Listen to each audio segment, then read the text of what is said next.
এবার মানুষ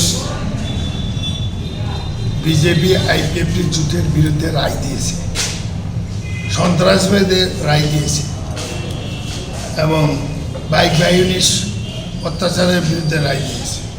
সুতরাং এই নির্বাচনে আমরা ব্যাপক সংখ্যাগরিষ্ঠ পাব, কংগ্রেস সিপিআইএম জোট, এবং আমি নিশ্চিত বিজেপি 10 অঙ্ক হবে না, 10 অঙ্কে পেরোবে না।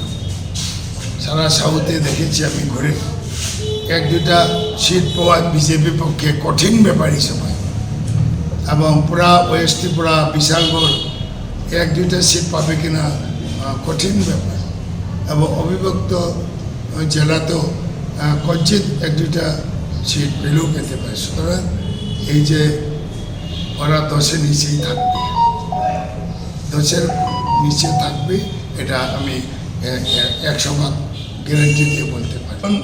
পুলিশকে নিরপেক্ষ থাকার জন্য আমি আবেদন রাখবো, আহ্বান রাখবো।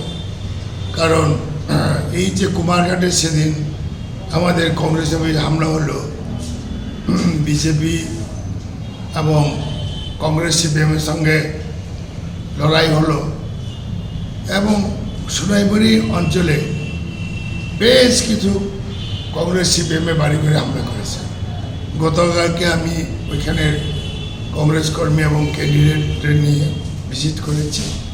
দেখা গেল আমাদের ছেলে যারা অ্যারেস্ট হয়েছে এমন ধারা দিয়েছে যাতে বেল না হয়, আর ওরা বিজেপির অ্যারেস্ট হয়েছে বা সারেন্ডার করেছে, ওরা সব বেল পেয়ে গেল। এই জিনিসে আমি পুলিশ প্রশাসনকে, ঊর্ধ্বতন প্রশাসনকে আমি বলবো যে এই ক্ষেত্রে যাতে নিরপেক্ষ থাকে। নিরপেক্ষতা যদি না থাকে এইখানে শান্তি বজায় থাকবে না। সুতরাং পুলিশকে নিরপেক্ষ থাকা উচিত, কারণ 5 বছর তো যা করেছে দলদাসে পরিণত হয়েছিল পুলিশ। এবার অন্ততপক্ষে জেরে জুড়ে নিরপেক্ষ থাকেন, রাজ্যের বৃহত্তর স্বার্থে, শান্তির স্বার্থে, সংঘর্ষহীন রাজ্য থাকার